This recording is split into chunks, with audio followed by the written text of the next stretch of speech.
कांग्रेस में भी बहुत सारे लोग हमारे संपर्क में हैं, पर हम उनका कचरा लेना नहीं चाहते। अगर हम उनका कचरा लेना चालू कर दे, आज शाम तक मैं चैलेंज कर रहा हूँ, 25 कांग्रेस के एमएलए हमारी पार्टी में शामिल। इसमें कोई पसंद नहीं करी, आज तक बढ़े ही नहीं, इन्हें कोई काम ही नहीं किया आज तक मुकेश गोयल ने। वो आम आदमी पार्टी को लेके डूब जाएगा। वो नेता में नाम था, क्या करें, नेता में नाम है तो वो आया तो हम नेता नाम क्या करेंगे उसका। पार्क देखो क्या हाल है, पार्क का देखो, उनके पार्कों में देखो। दल बदलू नेता है, चला गया आम आदमी पार्टी में। टीवी पार्टी में आ जाए उन्हें कोई भी वोट नहीं देगा। नमस्कार, हमारे खास शो जमीनी हकीकत में आपका स्वागत है। आप देख रहे हैं हेडलाइंस लाइव न्यूज और मैं हूं आपके साथ मोहम्मद रफ़ी। हमारे इस कार्यक्रम में हम आपको दिखाएंगे जमीनी हकीकत, और हकीकत के हैं कितने पहलू। एक पहलू वो जो दिखता है और दूसरा पहलू वो जो दिखता नहीं है या दिखाया नहीं जाता। आज हम बात करेंगे कि आने वाले नगर निगम चुनाव से पहले आखिर क्यों दल बदलने की कवायद शुरू हो गई है।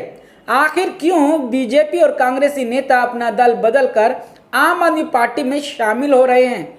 उत्तरी दिल्ली नगर निगम में कांग्रेस दल के विपक्ष में नेता और कांग्रेस दल से पिछले 25 सालों से निगम पार्षद रहे मुकेश गोयल ने कांग्रेस का दामन छोड़कर आम आदमी पार्टी का दामन क्यों थामा, और वो भी उस वक्त जिस समय आम आदमी पार्टी के मुखिया अरविंद केजरीवाल ने ये कहा कि जो लोग अपने दलों को छोड़कर आ रहे हैं वो कचड़ा हैं। ऐसे लोगों को कचड़ा कहकर संबोधित किया और उनको अपने दल में नहीं लेंगे ऐसा भी कहा, लेकिन फिर भी उनको गले लगाया। कांग्रेस में भी बहुत सारे लोग हमारे संपर्क में हैं, पर हम उनका कचरा लेना नहीं चाहते। अगर हम उनका कचरा लेना चालू कर दे, आज शाम तक मैं चैलेंज कर रहा हूँ, 25 कांग्रेस के एमएलए हमारी पार्टी में शामिल। जब हमने भी निगम पार्षद मुकेश गोयल वार्ड सराय पीपलथला में दल बदलने पर वार्ड की जनता से पूछा तो उन्होंने क्या कहा आपको सुनाते हैं। इसमें कोई पसंद नहीं करी, आज तक बढ़े ही नहीं, इन्हें कोई काम ही नहीं किया आज तक मुकेश गोयल ने। कोई काम नहीं किया, वो आया ही नहीं, शक्ल नहीं देखी आज तक। चुनाव में वो आम आदमी पार्टी को लेके डूब जाएगा। वो नेता में नाम था, क्या करें, नेता में नाम है तो वो आया तो हम नेता नाम क्या करेंगे उसका। मान लिया जीरो है वो। पार्क देखो क्या हाल है, पार्क का देखो, उनके पार्कों में देखो। पहले पार्कों में देखो, बाकी समय देखो पार्कों में देखो क्या हाल है इनका। दल बदलू नेता है, चला गया आम आदमी पार्टी में। टीवी पार्टी में आ जाए उन्हें कोई भी वोट नहीं देगा। मुकेश गोयल को, मुकेश गोयल को वो तो जीरो आदमी है। और जब हमने पूर्व विधायक और दिल्ली के सीनियर प्रवक्ता से बात की जिन्होंने मुकेश गोयल के कांग्रेसी जीवन में शुरुआत से साथ दिया, तो उन्होंने क्या कहा आप भी सुने। देखिए, मेरी समझ से कांग्रेस के साथ में या किसी भी राजनीतिक दल के साथ में जब कोई आदमी जुड़ता है और अपना राजनीतिक जीवन शुरू करता है तो उसके पीछे भावना ये रहती है कि हम राजनीतिक दल के माध्यम से लोगों के बीच में जाकर उनकी सेवा करें। और दूसरा पहलू जो पिछले कुछ सालों से नजर आ रहा है वो ये है कि जो लोग राजनीतिक दल से जुड़ रहे हैं वो सत्ता के परिप्रेक्ष्य में राजनीतिक दल से जुड़ना अपने आप को देखते हैं। मेरा उसमें उनसे भिन्न मतभेद है। हम जैसे लोग या कांग्रेस के साथ में दूसरे लोग जो जुड़े हुए हैं, बहुत सारे लोग ऐसे हैं और बहुत सारे दलों के साथ में ऐसे लोग हैं जो इस भावना से, इस परिप्रेक्ष्य में जुड़े हुए हैं कि किसी भी राजनीतिक दल में सबसे पहला काम जो राजनीतिक दल का होता है वो लोगों के बीच में जाके समाज की सेवा करने का होता है। चुनाव का जीतना हारना, सत्ता का रहना है, सत्ता का चला जाना, वो इतना ज्यादा प्रभावित नहीं करता, इतना ज्यादा असरदार हमारे ऊपर नहीं होता जितना इस बात का जब मानसिकता ऐसी बन जाए कि हमें तो राजनीतिक दल के साथ में रहना है, जिसका प्राथमिकता जिसकी ये है कि समाज में रहकर समाज की सेवा करनी है, तो कभी भी आपके मन में राजनीतिक दल को छोड़कर दूसरी पार्टी में जाने का विचार नहीं आएगा। लेकिन जब आपकी प्राथमिकता ये हो जाएगी कि मुझे जो सत्ता के साथ, सत्ता के लिए ही राजनीति में रहना है, कुछ प्राप्ति के लिए, सत्ता का उपभोग करने के लिए, भोग करने के लिए राजनीति में रहना है, तो आपका मन विचलित रहेगा हमेशा। और जब आपका राजनीतिक दल जिसके साथ में आप जुड़े हुए हो, जिसने आपको सब कुछ दिया है, पूरा मान सम्मान दिया, पद भी दिया, सत्ता भी दी, और जब सत्ता वो में नहीं रहा राजनीतिक दल, आप उसको छोड़कर चले गए, तब आप उससे विचलित होकर राजनीतिक दल छोड़कर चले जाएंगे।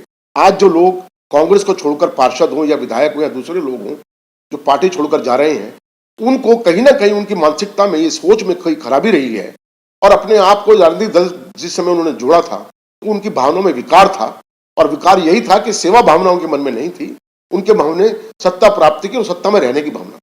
दिल्ली की जनता में एक संदेश फैलाने का काम जोर शोर से किया जा रहा है कि नगर निगम में पिछले 15 सालों से भाजपा ने नगर निगम को भ्रष्ट कर दिया है और इस बार दिल्ली की जनता नगर निगम चुनाव में भाजपा को सत्ता से हटाने वाली है और अब मुकेश गोयल के आने से उत्तरी दिल्ली नगर निगम में भाजपा के अंदर घबराहट फैल गई है और उन्हें अपनी हार का डर सता रहा है। जब ये सवाल हमने नगर निगम में रहे नेता सदन और केशवपुरम के जोन चेयरमैन योगेश वर्मा से पूछा तो उन्होंने क्या कहा, आप भी सुने। देखिए, कांग्रेस का भविष्य पहले से ही खत्म हो चुका है और पिछले दिनों से अगर आप देखें, जब देश के प्रधानमंत्री आदरणीय मोदी जी ने जब कहा था, आह्वान किया था कि कांग्रेस मुक्त भारत हमने बनाना है, और कांग्रेस का कहीं पर भी नामो निशान नहीं था। आज अगर उनमें से कुछ लोग अगर जीत कर आए थे, वो किसी न किसी कारण से जीत कर आए, लेकिन उनके जाने से भारतीय जनता पार्टी के ऊपर किसी प्रकार का कोई फर्क नहीं पड़ने वाला, क्योंकि हमारा अपना कैडर बेस्ड वोट है और उस के आधार पर हम जनता के बीच में अपने काम के आधार पर जाएंगे, विकास के आधार पर जाएंगे, हमारी नीतियों के आधार पर जाएंगे। हमने जनता के अंदर रहकर हमने कोरोना पीरियड के अंदर जो काम किए हैं वो आज जनता उस चीज को मानती है। जब दिल्ली सरकार के सभी अधिकारी, सभी मंत्री, विधायक अपने घरों में सोए हुए थे तो हमारे सभी पार्षद, हमारे सभी अधिकारी सड़कों पर थे और जनता ने इस बात को देखा है। और हम लोग काम में विश्वास करते हैं, हम लोग विज्ञापन में विश्वास नहीं करते। ये भगदड़, क्योंकि कांग्रेस जो है वो आम आदमी पार्टी की जो है बी पार्टी है, वो शुरू से ही हम लोग कहते आए हैं, और जितने भी लोग थे उनके कांग्रेस के ही लोग थे। आज वो इधर जाएं या उधर जाएं, उनके रहने से कोई फर्क नहीं पड़ने वाला। अब सवाल ये खड़ा होता है कि आखिर कांग्रेस दल के विपक्ष के नेता मुकेश गोयल ने कांग्रेस क्यों छोड़ी? क्या इसलिए कि आम आदमी पार्टी के कामों से प्रभावित हो गए हैं और अब एक कुर्सी और दरी बिछाने वाले कार्यकर्ता बनना पसंद किया? मुकेश गोयल का राजनीतिक जीवन कांग्रेस की देन रहा।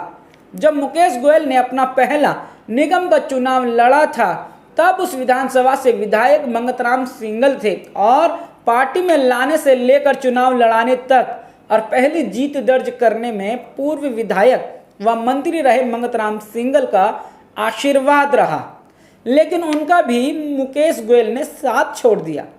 मुकेश गोयल विचारधारा से नहीं, स्वार्थ में ओतप्रोत नजर आने लगे और कामयाब बनना उनकी ख्वाहिश और वाहिद मकसद था। पार्टी की विचारधारा छोटी नजर आती थी। सूत्रों का यहाँ तक कहना है अपने ऊपर अपनी पार्टी के किसी को विधायक देखना पसंद नहीं था और उसको हराने की कोशिश पूरी रहती थी। नगर निगम में हमेशा बड़े पद पर रहने की होड़ रही और बड़े पदों पर भी रहे। जब 15 साल पहले भाजपा निगम में आई तो विपक्ष में नेता बने रहे। आप पार्टी के आने के बाद जब दिल्ली में केजरीवाल की सरकार बनी और निगम चुनाव में आप पार्टी के विपक्ष में आने पर कांग्रेस दल के नेता दूसरे विपक्ष के नेता बन गए और दिल्ली में कांग्रेस तीसरी पार्टी बनकर रह गई।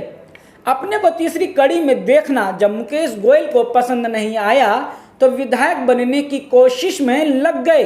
जब दिल्ली विधानसभा चुनाव में करारी हार का सामना किया तब से कांग्रेस के नाम से मन भर गया और जीतती हुई पार्टी में जाना पसंद किया। एक कहावत है कि उगते सूरज को सलाम किया जाता है, तो उसी कहावत को पूरा करने की कोशिश में मुकेश गोयल भी लग गए। विधानसभा चुनाव में 2 बार करारी हार देखने के बाद से ही आप पार्टी में जुड़ने का फैसला ले लिया और निगम चुनाव का इंतजार किया और अब वो घड़ी आ गई और पार्टी ज्वाइन कर ली। अब शायद सपना पूरा होते हुए साफ नजर आ रहा है कि निगम के चुनाव में खुद भी टिकट लेना और दूसरे कांग्रेसियों को भी टिकट दिलवाना आसान है और जीत तो तय है ही, और जीतने के बाद निगम में मेयर बनने का ख्वाब पूरा होना भी तय है और निगम के सभी बड़े पदों पर क्रमानुसार का फेरा लगाना भी आसान हो गया और खुद का भी विकास करना और पार्टी का भी विकास करना। पार्टी भी खुश और मैं भी खुश। मुकेश गोयल ने जब भी चुनाव लड़ा है सीट बदल कर चुनाव लड़ा है। क्या अब भी वह सीट बदल कर चुनाव लड़ेंगे और इस कश्मकश में किन वर्तमान पार्षदों की सीट पर हमला किया जाएगा? क्योंकि जिसके पास पैसा है कुछ भी किया जा सकता है। खैर ये तो समय ही बताएगा। मैं 16 वर्ष की उम्र में कांग्रेस पार्टी के युवक कांग्रेस के कार्यकर्ता के रूप में मैंने अपना राजनीतिक सफ़र शुरू किया था, जिसके बाद मैं युवक कांग्रेस में कांग्रेस पार्टी में विभिन्न पदों पर रहा। 1997 में मुझे पहली बार पार्टी की तरफ से पार्षद बनने का मौका मिला और हमने संजय गांधी जी, इंदिरा गांधी जी, राजीव गांधी जी के साथ कार्य किया, सोनिया जी के साथ भी कार्य किया। पिछले 2-3 वर्षों से कांग्रेस की जो स्थिति होती जा रही है, किसी को कोई देखने वाला नहीं है, कोई सुनने वाला नहीं है, अधिकारियों की, हमारे लोगों की कोई बात की सुनवाई नहीं है। प्रदेश अध्यक्ष को किसी बात के लिए कहो, कोई सुझाव दो तो वो सुझाव मानने को तैयार नहीं है। तानाशाहपूर्ण उनका रवैया रहा और हाई कमान को भी बार बार जो हमारे प्रभारी हैं उन्हें भी अवगत करवाया, अपने उच्च कमान से भी मिलने का प्रयास किया, लेकिन उन सब लोगों ने अपनी आंखें मूंद रखी। और दिल्ली के अंदर लगातार जिस प्रकार से कांग्रेस धरातल पर चली जा रही है, उसके बाद भी उसकी नींद नहीं खुल रही है। और जब एक ऐसा संगठन जिसने का 100 कुछ वर्षों पुराना इतिहास हो और वो संगठन इस प्रकार से बिखरता हुआ चला जाए, तो हमने अपने आप को ये समझा कि अब यहाँ हमारे जैसे लोगों की आवश्यकता नहीं है, यहाँ चापलूसों की आवश्यकता है। इसलिए हमने अपने कांग्रेस पार्टी से इस्तीफा दिया, अपने नेता कांग्रेस पद से इस्तीफा दिया। और जो मैंने अभी तक कहा है, अगर ये हकीकत है तो ये भी हकीकत है कि मुकेश गोयल ने अपने वार्डों में ऐसे ऐसे कार्य किए हैं जो कोई पार्षद नहीं करा सका है। निगम में फंड नहीं होने पर भी दिल्ली सरकार या सांसदों से फंड लेकर विकास कार्य करने का हुनर भी रखते हैं। जितना विकास कार्य गोयल ने अपने वार्ड में किए हैं, उतने विकास कार्य अन्य पार्षद भी अपने वार्ड में नहीं करा सके हैं। और नई पार्टी के नए पार्षद को जो राजनीति और विकास कार्यों के बारे में कुछ नहीं जानते, उसके हेडमास्टर हैं। आज भी नई पार्टी के कई पार्षद गोयल के पास ट्रेनिंग और शिक्षा लेने के लिए नतमस्तक होते हैं। तो आखिर दल क्यों नहीं बदले मुकेश गोयल? हमारे इस ज़मीनी हकीकत की इस खास रिपोर्ट में आपको कैसी रही, वीडियो के कमेंट्स बॉक्स में जाकर ज़रूर बताएं। अब मुझे दीजिए इजाज़त, अगली ज़मीनी हकीकत के लिए शुक्रिया, सब्बा खैर।